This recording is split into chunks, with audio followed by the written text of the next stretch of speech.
everyone, TROMArk here. Yes, TROMArk today. And why is that? Because we are looking at a film that was produced by Troma. Yes, my Tromaville fans out there.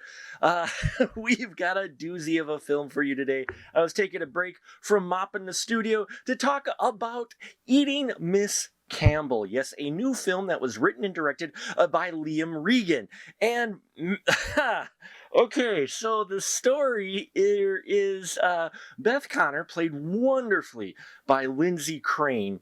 Beth Connor does not enjoy her life. She's the goth girl, the outsider of a very crazy high school, Henenlotter High School. And, well, when she's thinking about offing herself, but she hasn't quite done it yet.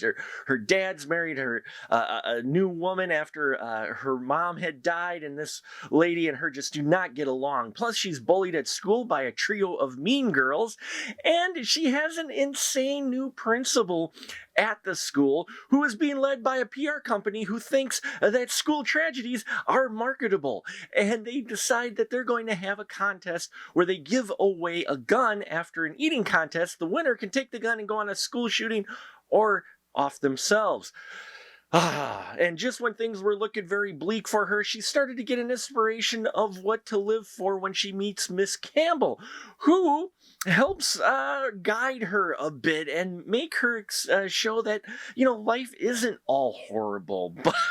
But unfortunately, a twist is thrown in the mix when Beth Connor suddenly develops a unique taste for a particular meat that Miss Campbell is happy to help her satiate her hunger.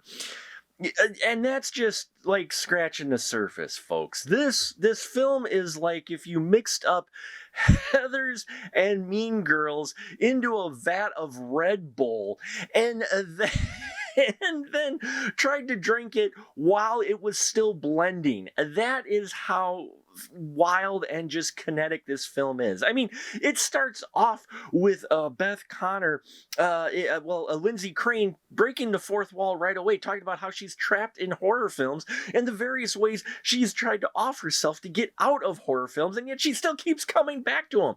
That's the type of humor you're getting, and that is light, folks. There is a lot of dark, satirical humor in this film that's going to offend somebody, at least a few people out there.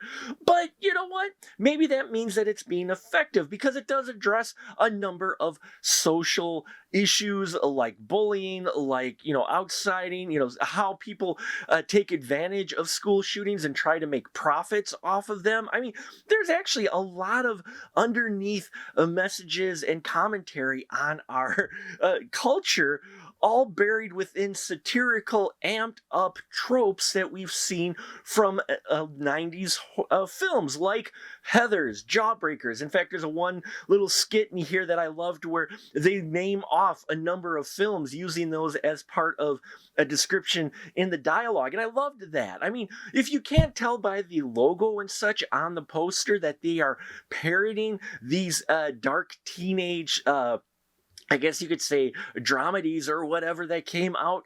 If you don't get that, then go back to the 90s and visit some of them. Now, Miss Campbell is played wonderfully by Lala Barlow. I loved the chemistry between Lala and Lindsay. These two play off each other so well. You feel this connection. You feel the dark side to Miss Campbell as well. And that makes it that much more interesting when the story starts to play out and you get near the climax and things are revealed that will surprise you. I know it surprised me in a delightful way. You've got in here Michelle Logden playing Melissa, who is the head mean girl. Yes, you've got your trio of mean girls who are dressed like the mean girls, right? You've got dialogue in here, as I mentioned, that feels like Heathers. Even Beth Connor is kind of dressed up like a Lydia Dietz from Beetlejuice. So I mean, there's a lot of references in here, but you've got to get past the dark humor to see it, and some people won't. Okay, I mean, after all, tasteless humor and humor that's meant to shock is a trauma standard in many respects, but at the same time, it's making a comment on things. So you got to dig beneath there. Lawrence Harvey shows up in here in a just a wild role. Danny Thompson, who was also in Demons at Dawn briefly, gets a lot more screen time here as Dietz Montgomery, and her character is, questionable at best. And then you get Annabelle Rich, who plays Nancy Applegate to the hilt. Wow, this character is it just, she will sit there, you're just gonna go, wait, what? Which had me saying that a lot. But as things calm down a little bit in this film and it goes along and things play out, you realize what they're saying and doing. They're putting a lot of practical gore effects, not as much bodily fluids in here as Shakespeare Shitstorm, okay, but there are still a lot of gore effects in here and a fun yet bittersweet ending where we get an appearance of the late Blade Braxton, aka the Midnight Rose. He shows up in here as the host of this eating contest for getting a gun. And yeah, there's a number of twists that the script takes, and I enjoyed it. It really is, you've got to experience it, and you do have to kind of be a fan of Troma films and know what you're getting into. Poultrygeist, Shakespeare Shitstorm, Return to Nukem High, Return to Nukem High, those type of films, Tromeo and Juliet, this film is done in that spirit, in that same vein, so it is going to be for some select taste. So there you have it, folks, my long rambling of this film that I enjoyed far more by the time I got to the end of it before it started. I will say, when it started, I was like, really, we're going to go? And by the end of it, I was laughing and wanted to watch it again. So there you have it, folks, Eating Miss Campbell. If you have seen this, please leave your constructive comments down below. Love to hear your thoughts. Check out our Patreon. Check out all our other stuff going on. I appreciate your support. And until next time, keep that ticket stub. I got some mopping to do, friends.